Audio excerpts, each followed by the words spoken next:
would you sell your soul to the entertainment business to be famous? Because nowadays, looking more and more likely, that's kind of evident that artists / celebrities are doing so, judging by this one artist who did it recently on TikTok. So I'm gonna ask you first, Aisha, because you seem to have an answer already. Yeah, I would. No, without a doubt, no hesitation. You wouldn't mind cutting family, cutting friends, cutting any type of, lack of friends, cutting any type of anything. I don't really think it's real. You don't think it's real? I would do it just to see, like, what do I have to do? Sign something? I think you have to sign the contract. What do I have to do? Sign it without reading it. Can I have them come to me? Like, where are they? Watch out. You say it too many times, I might just show up. All right. So I'm waiting. Beetlejuice. How about you, Addison? Here's the one thing I never understood about when people go, oh, they sold out. Yeah, but the people who get upset about bands selling out are the ones who aren't the band and are they're not bunch of broke people. It smells like broken here. No offense, they're not them. They're not the ones who have to make that big executive decision. If they did, look, if someone came to me and goes, hey, look, if you sign this here, you'll be compensated for the next 15 years and everything, royalties, over the top. You don't know until you're that place. Exactly. So if I'm getting hit with that and it's going to benefit me financially for the rest of my life, yeah, absolutely. We got two yeses here. Jamie, you're looking like the odd man out. Jamie, would you sell your soul / everything you know, love, to be famous and rich one day? You know what? Over the weekend, Shane and I were playing Scrabble, and I said, you know what, Shane? It's your turn to play whatever music you want, because normally I like to get hold of the music, and we were looking at Amy Winehouse. Mm-hmm. I've actually never really, listened to her or saw a live What's performance. What's your favorite song by her? I think we were listening to Back to Black, and I really liked that song. I like that one, too. But the thing is, I never really saw performances of her. I never really got into her. I just know she has a beautiful voice. So I was reading up on her a bit, and I was like, damn, she did sell herself to the devil in a sense. Oh, you think so? I definitely think she did. And I think that seeing what happens when people do sell themselves, they get involved in, heavy drugs. They need escapism. So I'm going to say I don't want to sell myself. I like where I'm at right now, and I think Jamie likes, substaining where she is. She likes, just chilling. But I see, what it does to people, and the outcome is either you die or you profit and you're miserable. So it's like... Were you talking about selling out your soul figuratively? So I'm saying obviously to Hollywood. To corporations. I'm saying it figuratively, obviously, but the reason why I put it in that way is because this artist has done that recently, and I don't think it's figuratively as much as she's shown on TikTok. It looks pretty real to me. Again, whether or not you believe in that stuff is pretty interesting in my opinion. James, so that's what I'm talking about. Jamie, did you finish? You said no, right? Me? Yeah, you wouldn't. No, hell no, I'm not selling myself out. All right, Jamie's not selling everything she loves. How about you, James? Well, wait. What do you mean by selling out everything that she loves? I'm talking about, you wouldn't have connections to your family anymore, no friends. You wouldn't really have, anybody close to you. That's my life right now. If you think about it, right? Miley Cyrus, when she played Hannah Montana, she was able to still play with her dad, not like that. She was still able to have her but you know dad why, on the right? show. Because her dad also sold her soul, maybe. But then there's also the other siblings that made it up as well. Who? Noah, Cyrus, yeah. Trace. Again, I think they're all part of the same thing there. If you think about it, do they have childhoods? Do they have a regular childhood? They have to go to school. They have friends, play dates, Play-Doh. Did their parents have a healthy relationship? I mean, it's yummy. So screw you, dude. James, what you got for me, man? Well, I personally wouldn't. I'm not gonna lie. James, a current musician. He says no. I'm not gonna lie to you. James, if I give you this 30-figure contract, you're signing your soul, man. I know you are. Well, that depends. What's the definition? So here's the contract, James. Your soul? You become a brand the contract. Puppet? Ready, sir? Yeah. Tell me. So, the North American Pandas, therefore, here from forward, or whatever fancy talk you put in a contract, from this day on, may not make original music / only be controlled by the label for a 6-figure contract, not including merchandise. At that point, you're not even making most of the money there. At that point, there's... You kind of are at 6 figures. Well, that's the contract, but I'm pretty sure... if you read the fine print, because I know the industry at this point. So James' answer is he gets a lawyer. That's his answer. I'm not going to lie to you. I'd have a lawyer read that over first. But the answer is yes or no, James. You are guaranteed the money. The 6 figures is yours. It's guaranteed. It is. Just no original music anymore for you, bud. I don't feel like that's good. I feel like I'd just be miserable.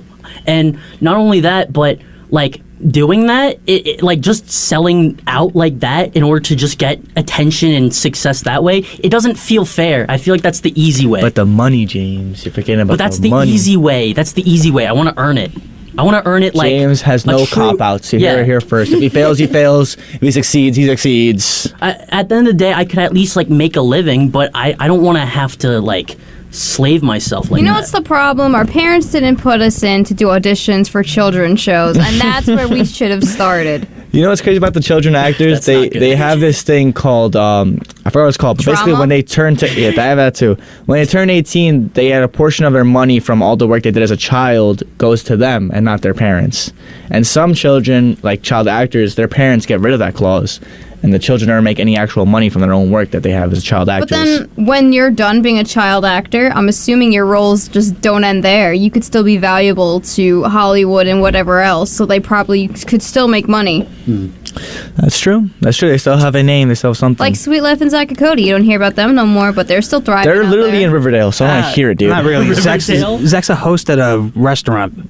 Well, Waiting Cody's tables. chilling though. Yeah, I think he said like his mom. Yeah, they're not doing very well, Jamie. Cody's in Riverdale, dude. I didn't think they were both. I think it was only Cody. Yeah. Yeah, Cole Sprouse. Cole Sprouse. Now, again, me That's my guy. personally, He looks better than I the think brother. I think Sorry. he does. I always thought so. He's always a more dashing fellow, more elegant, more civilized. Would you date him? Nerdy, Weirdo. boring. No, I just think he was like more Do you have intelligent. pictures of him on your walls or something like that? His hair, he had to use better conditioner. I just think he was the more like superior brother. My answer, if anyone cares, I would say yes. I probably would. That money talks, yo. Until you got the contract in front of you, you don't know what you're saying straight up. You know what I'm saying? So I'm gonna say I would probably sell my soul. The reason why, we have lovely guests come in. We have people from the theater here. Go ahead and introduce yourself, please. Hello, my name is Ava Gennaro. I'm a senior observer student that is currently involved in the theater department.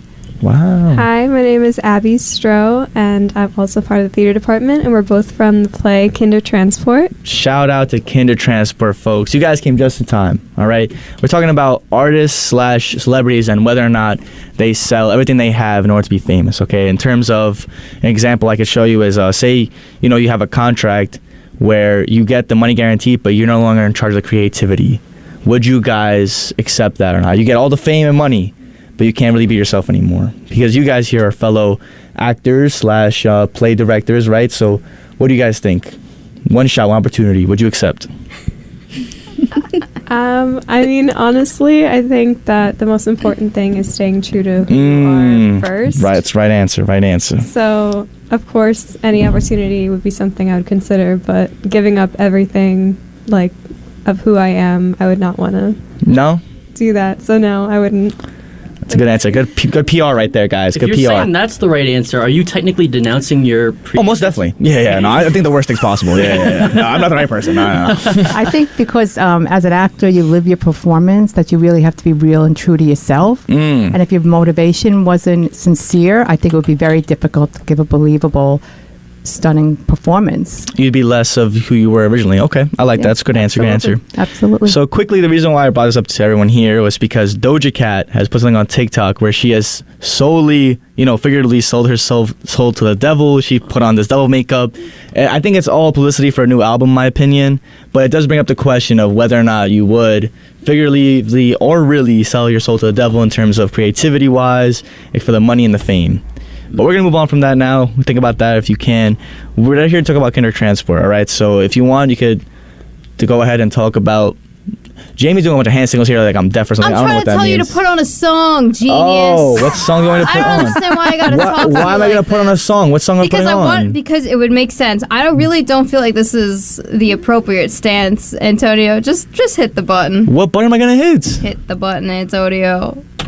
You happy now? Nothing happened. You see what happens when I press a button? Like, what is she talking about? Jamie, I don't think he was ready. He's not doing your style of how you would do this. What are you He's doing it talking differently. about? You think I'm going to play Do a song your and then thing, come back then. here? We have no time for that. All right, She's Kinder silly, guys. I'm sorry about Transport. that. She's very silly. Kinder Transport is here. God. Go ahead and tell me a little bit about that play going on. So let's tell you a little bit about Kinder Transport. Yes, please. We're very, very excited about this production that's going to be opening up on Thursday night, March 23rd, with a cast of 7 Nassau Community College students. And a little background about Kindertransport. It was an organized rescue effort of children, but not their parents, from Nazi-controlled territory that took place during the 9 months prior to the breakout of the war. The UK took in nearly 10,000 children at that time. So the play really explores not only the trauma that some of these Kindertransport children went through, because it wasn't a peaceful experience. There was screaming, they were at train stations, some of them in the middle of the night. Ava, which is Abby's character, will speak about a little bit about what her. So this is more of a drama, correct? Oh, absolutely. It's a serious play, but it's really impactful and contemporary, given what's going on around the world right now. So it's really, important for everybody to really take a look at this and open their eyes to what can happen, may happen, and is happening. Yeah. Basically, my character, Ava, is a 9-year-old German Jewish child who has to leave her family and everything behind to go to England and start a whole new life because her parents needed to send her away because the war was about to start.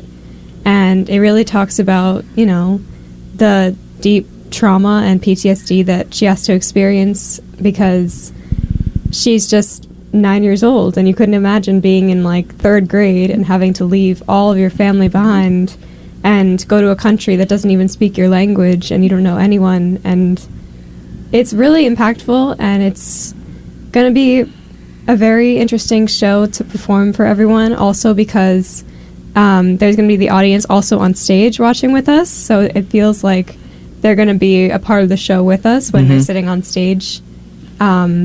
And we're going to be giving out some tickets that you get to wear around your neck, just like how the Kindertransport children wore very immersive. around their necks. And with everyone in the audience wearing their own tags, it makes them also feel, I think, connected to us in the show and feel like they're a part of it as well.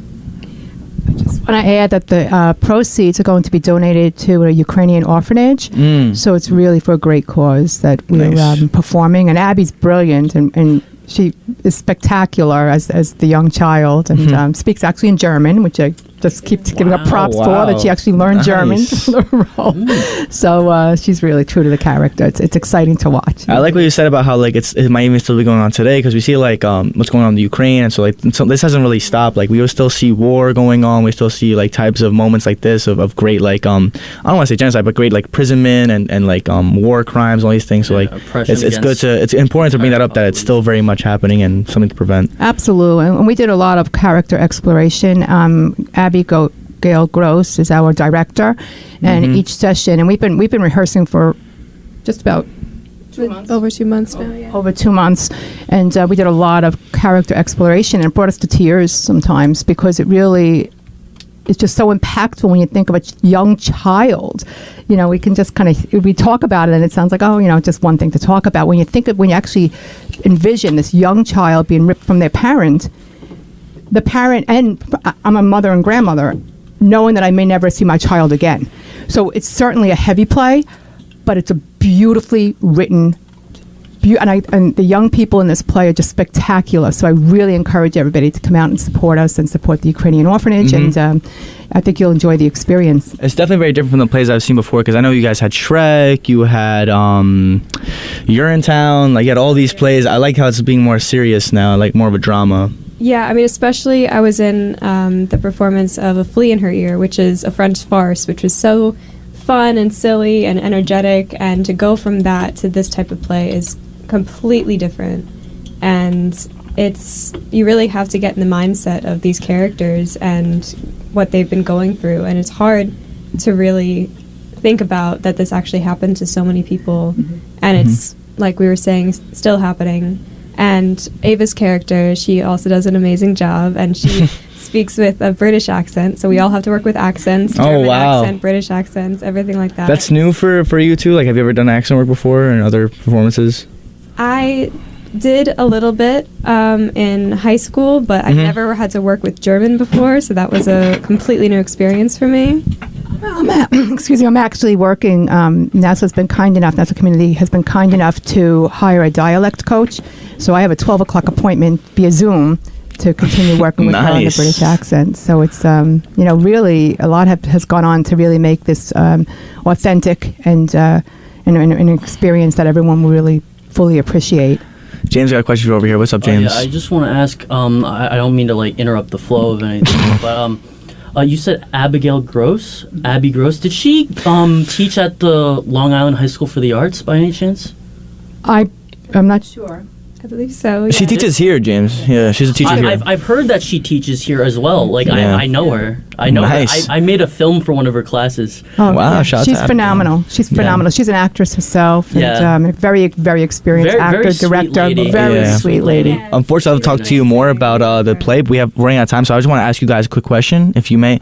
So I want to ask both of you guys this. So what actors did you look up to growing up, and who do you style your work after? For both of you guys, yeah.